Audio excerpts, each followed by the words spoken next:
बताइएगा, सेल्यूकस द्वारा स्थापित पश्चिमी तथा मध्य एशिया के विशाल साम्राज्य को किसने अक्षुण्ण बनाए रखा था? एंटियोकस प्रथम ने, है ना। आंसर होगा एंटियोकस प्रथम ने, बिल्कुल सही है। और अगला बताइएगा, क्वेश्चन नंबर किनके शासनकाल में विद्रोह के फलस्वरूप है ना उनके अनेक प्रांत स्वतंत्र हो गए थे? एंटियोकस सेकंड के शासनकाल में, है ना। इस बात क्या रखिएगा। अगला बताइएगा, क्वेश्चन नंबर कि बैक्ट्रिया के विद्रोह का नेतृत्व किसने किया? हाँ, डियोडोरस प्रथम ने ना, है ना। पूछे आपसे क्वेश्चन कि बैक्ट्रिया का विद्रोह का नेतृत्व किसने किया था? है ना, डियोडोरस से प्रथम ने किया था। और अगला क्वेश्चन बोला कि भारत पर सबसे पहले आक्रमण किस बैक्ट्रियाई शासक ने किया? हाँ, डेमेट्रियस ने किया, है ना। आंसर क्या होगा? डेमेट्रियस ने किया। और अगला क्वेश्चन बोला कि डेमेट्रियस ने भारत पर आक्रमण कब किया? 190 ईसा पूर्व में, है ना। 190 ईसा पूर्व में किया। और अगला क्वेश्चन बोला कि डेमेट्रियस ने भारत पर आक्रमण कर कहाँ के बड़े भाग पर अधिकार कर लिया? अफगानिस्तान होगा, पंजाब होगा और सिंध होगा, है ना। इस बात क्या रखिएगा। और अगला क्वेश्चन बोला कि डेमेट्रियस ने किसको अपना राजधानी बनाया? साकल को, है ना। आंसर में साकल होगा, बिल्कुल सही है। और अगला क्वेश्चन बोला कि हिंद यूनानी शासकों में सबसे अधिक विख्यात कौन था? मिनांडर, है ना। आंसर मिनांडर होगा, बिल्कुल सही है। तो क्वेश्चन आपसे पूछे कि हिंद यूनानी शासकों में सबसे अधिक विख्यात कौन है ना। आंसर होगा मिनांडर है, बिल्कुल सही है। और बताइएगा, क्वेश्चन बोला कि हिंद यूनानी शासकों की राजधानी क्या थी यहाँ, या जो शिक्षा का प्रमुख केंद्र था, है ना। आंसर होगा साकल होगा, है ना। इस बात क्या रखिएगा। और साकल का आधुनिक नाम क्या है ना? सियालकोट है। आंसर में सियालकोट है, बिल्कुल सही है। और अगला बताइएगा, किसने नागार्जुन को, मतलब सुनिएगा, किसने जो है नागसेन से या नागार्जुन से बौद्ध धर्म की दीक्षा लिया? हाँ, तो आंसर होगा मिनांडर ने, है ना। मिनांडर ने लिया, बिल्कुल सही है। और अगला क्वेश्चन बोला कि मिनांडर के प्रश्न तथा नागसेन द्वारा दिए गए उत्तर एक पुस्तक रूप में पंजीकृत है या संग्रहित है, जिसका नाम क्या है? हाँ, मिलिंद पनो है। इस बात क्या रखिएगा, या मिलिंद के प्रश्न है, इस बात क्या रखिएगा, ठीक ना। तो क्वेश्चन आपसे पूछे कि मिनांडर के प्रश्न और तानसेन द्वारा दिए गए उत्तर के एक पुस्तक जो है ये रूप में संग्रहित है, उसका नाम क्या है? आंसर क्या होगा? मिलिंद पनो है। इस बात क्या रखिएगा, ठीक ना। और अगला बताइएगा, क्वेश्चन बोला कि भारत के पहले शासक कौन हुए जिनके जारी किए गए सिक्कों के बारे में निश्चित रूप से कहा जा सकता है कि सिक्के किन-किन राजा के हैं? हिंद यूनानी शासकों के, है ना। तब पूछे आपसे क्वेश्चन कि भारत के पहले शासक कौन हुए जिनके जारी किए गए सिक्के के बारे में निश्चित रूप से कहा जा सकता है कि सिक्के जो है किन के राजा के थे? आंसर क्या देंगे? हिंद यूनानी शासकों के, बिल्कुल सही है। और अगला बताइएगा, क्वेश्चन बोला कि भारत में सबसे पहले किसने ही सोने के सिक्के जारी किए थे? हाँ, हिंद यूनानियों ने किए थे, बिल्कुल सही है। और बताइएगा, हिंद यूनानी शासकों ने भारत के पश्चिम उत्तर सीमा प्रांत में, है ना, पश्चिमी उत्तर सीमा प्रांत में जो है यूनान के प्राचीन कला चलाई, इसे क्या कहते हैं? हेलेनिस्टिक आर्ट कहते हैं, हेलेनिस्टिक आर्ट कहते हैं। तो क्वेश्चन था कि हिंद यूनानी शासकों ने भारत के पश्चिम उत्तर सीमा प्रांत में यूनान की प्राचीन कला चलाई, इसे क्या कहते हैं? है ना, हेलेनिस्टिक आर्ट कहते हैं। और बताइएगा, हेलेनिस्टिक आर्ट का या हेलेनिस्टिक आर्ट जो है इसका जो भारत में इसका सर्वोत्तम कला को उदाहरण क्या है ना, गंधार कला है। हेलेनिस्टिक आर्ट का भारत में कौन सी कला इसका जो है हेलेनिस्टिक आर्ट का उत्तम उदाहरण है? आंसर का गंधार कला है, बिल्कुल सही है। और अगला बताइएगा, क्वेश्चन बोला किसने पर्दे का प्रचलन आरंभ किया और भारतीय नाट्य के विकास में योगदान किया? हाँ, हिंद यूनानी शासकों ने पर्दे का प्रचलन शुरुआत किया था और भारतीय नाट्य कला का विकास में योगदान दिया था, बिल्कुल सही है। और अगला बताइएगा, क्वेश्चन बोला यूनानी के बाद कौन आए थे? है ना, शक आए थे। और शक के बाद कौन आए थे? पहलव या पार्थियन, है ना, पहलव या पार्थियन आए थे। और पहलव के बाद कौन आए थे? है ना, कुषाण आए थे, बिल्कुल सही है। और अगला बताइएगा, क्वेश्चन बोला यूनानियों के बाद शक आए थे, तो बोल चुके हैं। बताइएगा, शकों की कितने शाखाएं थी? है ना, 5 शाखा थी, बिल्कुल सही है। और शकों की पहली शाखा ने कहाँ में प्रभुत्व स्थापित किया? अफगानिस्तान में, है ना। आंसर अफगानिस्तान में शकों की पहली शाखा ने प्रभुत्व स्थापित किया था। और बताइएगा, शकों की दूसरी शाखा ने कहाँ में प्रभुत्व स्थापित किया? हाँ, पंजाब में इसकी राजधानी तक्षशिला थी। और बताइएगा, क्वेश्चन हो रहा है कि शकों की तीसरी शाखा ने कहाँ में प्रभुत्व स्थापित किया? हाँ, तो आंसर है मथुरा में। और बताइएगा, शकों की चौथी शाखा ने कहाँ में प्रभुत्व स्थापित किया? हाँ, पश्चिमी भारत में, है ना। और शकों की 5वीं शाखा ने कहाँ में प्रभुत्व स्थापित किया? हाँ, उत्तरी दक्कन में, है ना, उत्तरी दक्कन यानी नासिक में किया था, इस बात क्या रखिएगा। और अगला बताइएगा, क्वेश्चन हो रहा है कि शकों की जो दूसरी शाखा थी पंजाब में जो स्थापित किया था, या तक्षशिला में स्थापित किया था, उस शाखा की स्थापना किसने किया था? माउस ने किया था, है ना। आंसर क्या होगा? है ना, माउस ने किया था। इस बात क्या रखिएगा, ठीक ना। तो क्वेश्चन आपसे पूछे कि शाखों के जो शाखा पंजाब में स्थापित किया था, इसकी राजधानी तक्षशिला थी, उसकी स्थापना जो है ना, उसकी स्थापना किसने किया था? तो आंसर होगा माउस ने किया था। माउस होगा आंसर में, क्या होगा? है ना, माउस होगा। इस बात क्या रखिएगा, है ना। तो याद रखिएगा कि तक्षशिला की शाक वंश की स्थापना किसने किया था?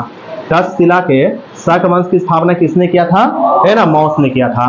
और अगला बताइएगा क्वेश्चन बोला कि जो पश्चिमी शाखा थी शाकों की, जो उज्जैन में स्थापित किया गया था, यानी उज्जैन के शक वंश के संस्थापक कौन था? बी बताइएगा। इसका आंसर होगा यशोमती या चेष्टक था।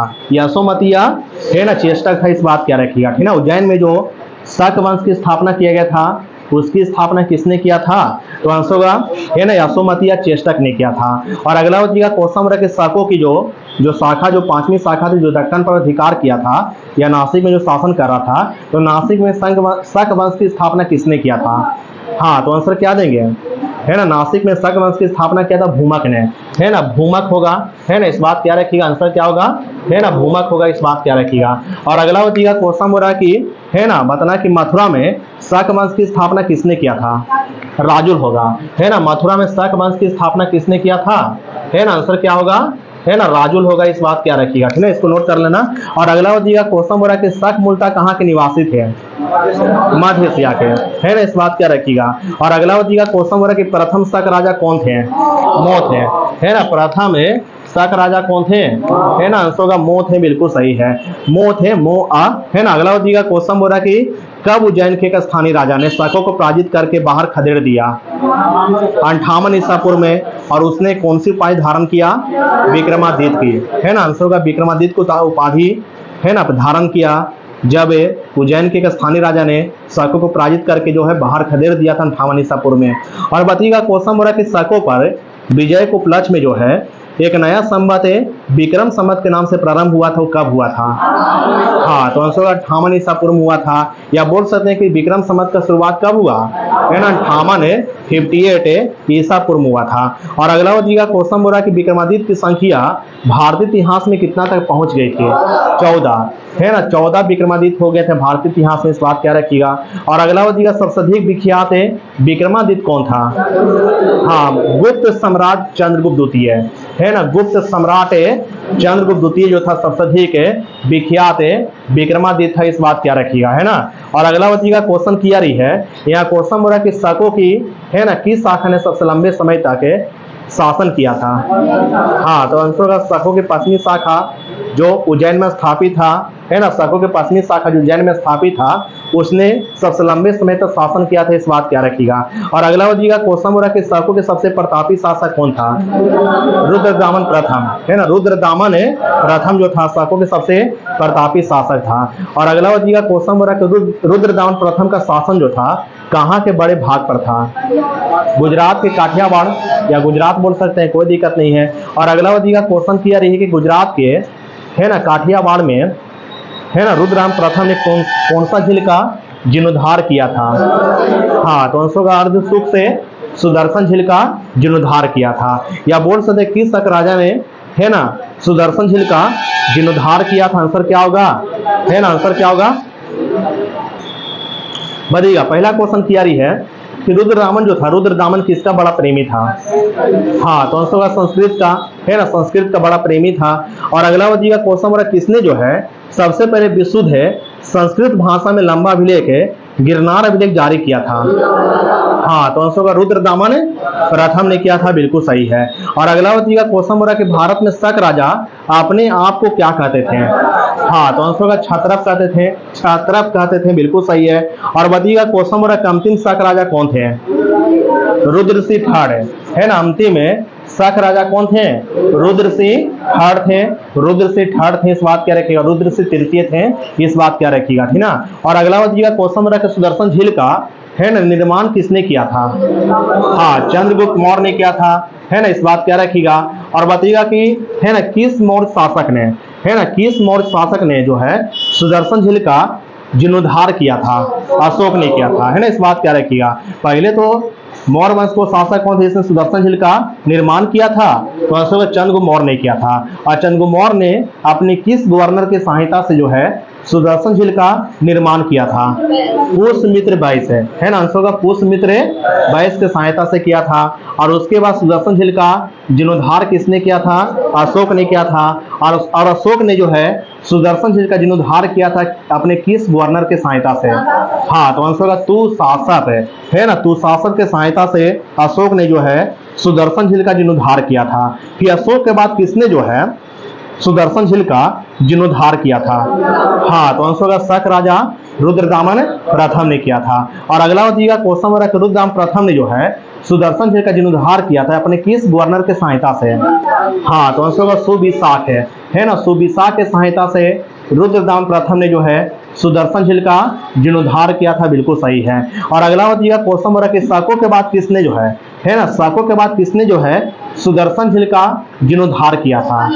हाँ, तो आंसर होगा गुप्त वंश के शासक स्कंदगुप्त ने, है ना, गुप्त वंश के शासक स्कंदगुप्त ने भी जो है सुदर्शन झील का जीर्णोद्धार किया था। और बताइएगा क्वेश्चन हो रहा है कि सुदर्शन झील का जीर्णोद्धार जो है स्कंदगुप्त ने किया था अपने किस गवर्नर के सहायता से? हाँ, तो आंसर होगा पर्णदत्त है ना, गुप्त वंश के शासक स्कंदगुप्त ने जो है सुदर्शन झील का जीर्णोद्धार किया था अपने किस गवर्नर के सहायता से? है ना, आंसर होगा पर्णदत्त के सहायता से किया था, बिल्कुल सही है। और अगला बताइएगा क्वेश्चन हो रहा है कि सबसे प्रसिद्ध है पार्थियाई राजा कौन था? हाँ, गोंडोफर्निस था, है ना। पूछे आपसे क्वेश्चन के सबसे प्रसिद्ध है पार्थियाइन शासक या पहलव शासक कौन था? है ना, गोंडोफर्निस था। और बताइएगा क्वेश्चन हो रहा कि पहलव है ना, पहलव वंश का या पहलव का या पार्थियाई वंश का वास्तविक संस्थापक कौन था? तो आंसर होगा मिथ्रेडस है ना, मिथ्रेडेट्स इस तरह से देखिएगा, है ना, है ना, डेट्स। हाँ, इस बात क्या रखिएगा। क्वेश्चन आपसे क्या पूछे? क्वेश्चन आपसे पूछे यहाँ पर कि पार्थियाई या पहलव वंश के संस्थापक कौन था, वास्तविक संस्थापक कौन था? तो आंसर मिथ्रेडेट्स है ना, मिथ्रेडेट्स था, इस बात क्या रखिएगा, ठीक ना। और अगला बताइएगा क्वेश्चन क्या रही है, यहाँ क्वेश्चन बोल रहा है किसी के शासनकाल में, बताइएगा गोंडोफर्निस के शासनकाल में जो है कौन ईसाई धर्म का प्रचार करने के लिए भारत आया था? सेंट टॉमस है ना, आंसर होगा सेंट टॉमस जो था गोंडोफर्निस के शासनकाल में ईसाई धर्म के प्रचार करने के लिए भारत आया था। और अगला बताइएगा क्वेश्चन बोल रहा है कि पार्थियाई लोग का, है ना, पार्थियाई लोगों का मूल स्थान कहाँ में था? ईरान में था, है ना, आंसर होगा ईरान में था, बिल्कुल सही है। और अगला बताइएगा क्वेश्चन बोल रहा है कि चेदी वंश के संस्थापक कौन था? महामेघ वाहन है ना, आंसर होगा महामेघ वाहन था, बिल्कुल सही है। और अगला बताइएगा क्वेश्चन हो रहा है खारवेल किस धर्म का अनुयायी था?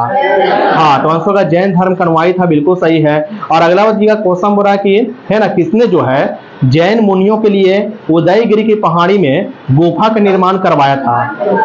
हाँ, तो आंसर होगा खारवेल ने, है ना, आंसर क्या होगा? खारवेल ने, बिल्कुल सही है। और अगला बताइएगा क्वेश्चन हो रहा है किस वंश के शासक को दक्षिण पथ के स्वामी कहते हैं? हाँ, तो आंसर होगा सतवाहन वंश के शासक को, बिल्कुल सही है। और अगला बताइएगा क्वेश्चन हो रहा है कि भूमिदान का प्राचीनता में पुरालेखीय प्रमाण जो है किस अभिलेख में मिलता है?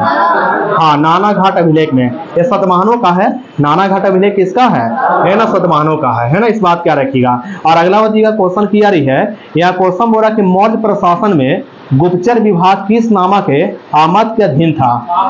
महामत सर्प है ना, आंसर होगा महामत सर्प का अधीन था, बिल्कुल सही है। और अगला बताइएगा क्वेश्चन हो रहा है कि संविधान सभा में महिला सदस्य की संख्या टोटल कितना थी?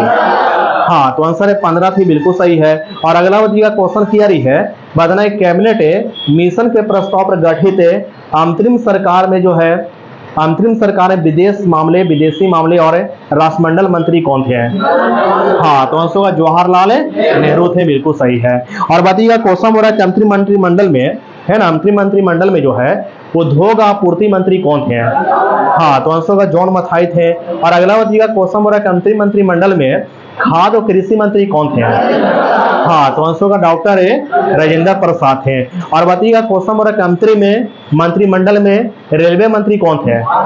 आसफ अली है ना, रेलवे मंत्री कौन थे? आसफ अली थे। और बताइएगा क्वेश्चन हो रहा है कि अंतरिम मंत्रिमंडल में श्रम मंत्री कौन थे? जगजीवन राम है ना, आंसर होगा जगजीवन राम थे, इस बात क्या रखिएगा, ठीक ना। और अगला बताइएगा क्वेश्चन हो रहा है कि अंतरिम मंत्रिमंडल में सूचना तथा प्रसारण मंत्री कौन थे? सरदार वल्लभ भाई पटेल, है ना। आंसर होगा सरदार वल्लभ भाई, है ना, पटेल थे, बिल्कुल सही है। और अगला बचिएगा क्वेश्चन नंबर मंत्रिमंडल में शामिल है मुस्लिम लीग के सदस्य बताना है। तो बताना है कि मंत्रिमंडल में शामिल है मुस्लिम लीग के जो सदस्य शामिल थे उसमें वित्त मंत्री किसको बनाया गया था? हाँ, लियाकत अली खां को, है ना। आंसर होगा लियाकत अली खां को बनाया गया था, बिल्कुल सही है। और अगला बचिएगा क्वेश्चन किया रही है कि अंतरिम मंत्रिमंडल में वाणिज्य मंत्री किसको बनाया गया था? हाँ, तो आंसर होगा चुंदरी गर्ग को। आई चुंदरी गर्ग को जो है वाणिज्य मंत्री बनाया गया था। यह मंत्रिमंडल मुस्लिम लीग से सदस्य जो शामिल हुआ था उन्हीं में से एक वाणिज्य मंत्री बना था।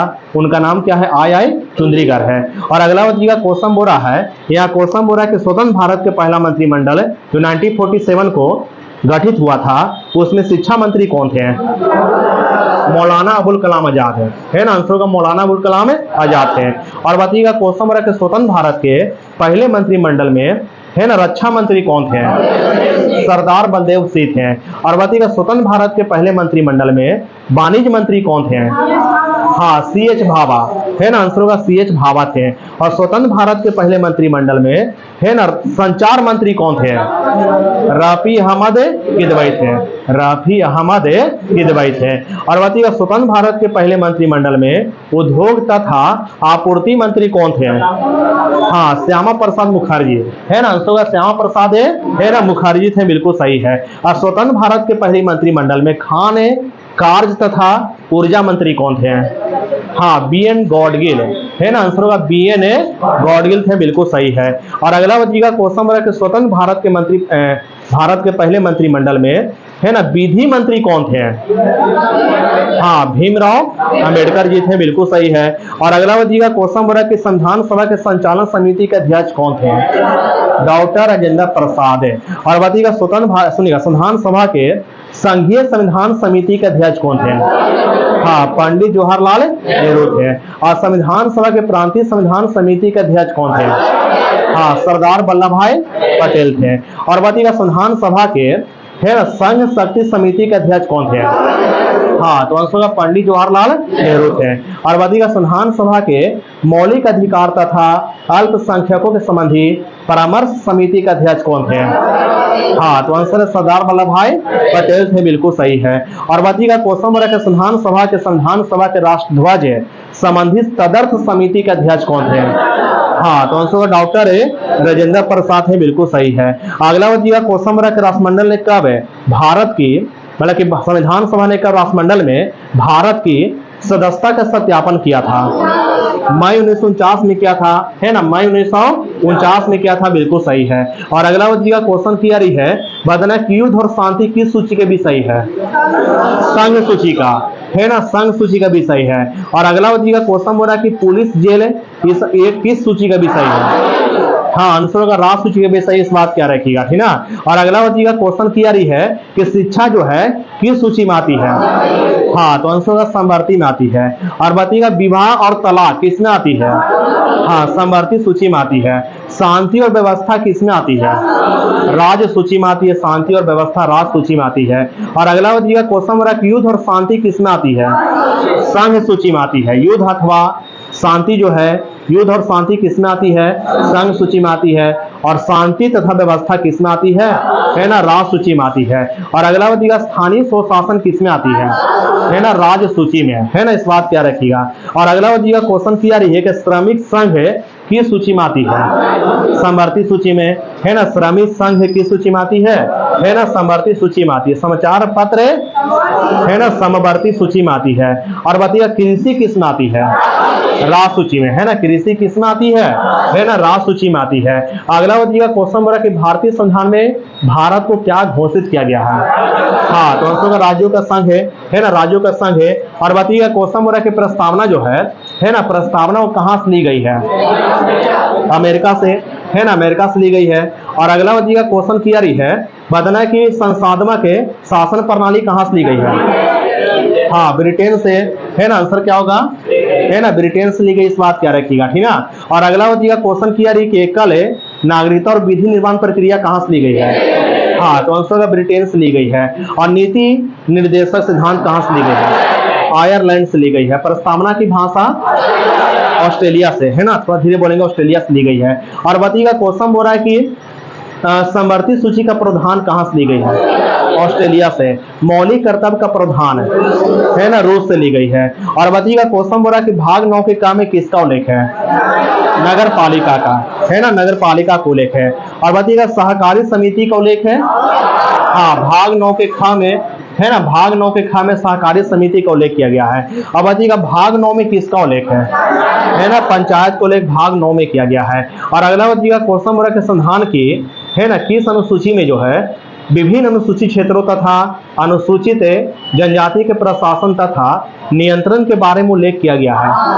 हाँ, तो आंसर होगा 5वीं अनुसूची में, है ना। और अगला हो जाएगा क्वेश्चन बोल रहा है कि संविधान की 1वीं अनुसूची में विभिन्न राज्यों तथा संघीय क्षेत्रों की राज्यसभा में प्रतिनिधित्व का विवरण दिया गया है। हाँ, तो आंसर होगा 4वीं अनुसूची में, 4वीं अनुसूची में, बिल्कुल सही है। और अगला हो जाएगा क्वेश्चन कीजिए कि किस अनुसूची में जो है ना, किस अनुसूची में जो है असम, मेघालय, त्रिपुरा, असम, मेघालय, त्रिपुरा, है ना, मिजोरम राज्यों के जनजातीय क्षेत्र के प्रशासन के बारे में प्रावधान किया गया है? हाँ, तो आंसर क्या होगा, है ना, 6ठी अनुसूची में किया गया है। और अगला बताइएगा क्वेश्चन बोला कि विभिन्न प्रकार के पदाधिकारियों के शपथ ग्रहण के बाद जो है किस अनुसूची में दिया गया है? हाँ, तो आंसर होगा 3री अनुसूची में दिया गया है। और अगला बताइएगा क्वेश्चन बोला किसमें जो है ना, भारतीय राज्य व्यवस्था के विभिन्न पदाधिकारियों के प्राप्त होने वाले वेतन और पेंशन आदि का उल्लेख किया गया है? हाँ, तो आंसर होगा 2री अनुसूची में, इस बात क्या रखिएगा। और अगला बताइएगा क्वेश्चन किया रही है बताना किस अनुसूची में जो है ना, किस अनुसूची में जो है बताइएगा, क्वेश्चन बोल रहा है किस अनुसूची में जो भारत के 22 भाषा को उल्लेख किया गया है? हाँ, तो आंसर होगा 8वीं अनुसूची में भारत के 22 भाषा को उल्लेख किया गया। संपत्ति का अधिग्रहण को उल्लेख किस अनुसूची में किया गया है? हाँ, 9वीं अनुसूची में, है ना, संपत्ति के अधिग्रहण को उल्लेख किस अनुसूची में किया गया है ना, 9वीं अनुसूची में किया गया है। और अगला बताइएगा क्वेश्चन बोला कि 9वीं अनुसूची को संविधान में शामिल किया गया था किसके तहत है? प्रथम संवैधानिक संशोधन 1951 के द्वारा। और अगला बताइएगा क्वेश्चन बोला कि 9वीं अनुसूची में वर्तमान में जो है कितने अधिनियम आते हैं? आंसर क्या होगा, है ना, 284 होगा, है ना। क्वेश्चन आपसे पूछे कि वर्तमान में 9वीं अनुसूची में कितने अधिनियम हैं? है ना, 284 है, 284 है ना, इस बात क्या रखिएगा। और अगला बताइएगा क्वेश्चन बोला कि 10वीं अनुसूची का संबंध किससे है? दल बदल से है। और बताइएगा दल बदल को या 10वीं अनुसूची को संविधान में शामिल किया गया था किसके तहत? हाँ, तो आंसर 52वां संवैधानिक संशोधन 1952 के द्वारा जो है संविधान में 1985 होगा, 52वां संवैधानिक संशोधन 1985 के द्वारा जो है संविधान में 10वीं अनुसूची को शामिल किया गया था। और अगला बताइएगा क्वेश्चन बोला कि संविधान में 11वीं अनुसूची को शामिल किया गया था किसके तहत है? हाँ, 73वां संवैधानिक संशोधन 1992, है ना, 1992 या 93 बोले तो 73वां संवैधानिक संशोधन 1992 93 के द्वारा संविधान में जो है 11वीं अनुसूची को जोड़ा गया था। और बताइए 11वीं अनुसूची के तहत 11वीं अनुसूची के तहत कितने विषय दिए गए हैं? हाँ, 29 होगा, 29 विषय दिया गया, बिल्कुल सही है। और बताइएगा संविधान में 12वीं अनुसूची को जोड़ा गया था किसके तहत है? हाँ, 74वां संवैधानिक संशोधन 1993 के द्वारा, 92 या 93 के द्वारा, बिल्कुल सही है। अब बताना कि 12वीं अनुसूची का संबंध किससे है? नगर पालिका से है। 12वीं अनुसूची का संबंध किससे है? नगर पालिका से है। और बताइएगा नगर पालिका के लिए कितने विषय दिए गए हैं? हाँ, तो आंसर क्या होगा, है ना, 18 विषय दिए गए हैं, बिल्कुल सही है।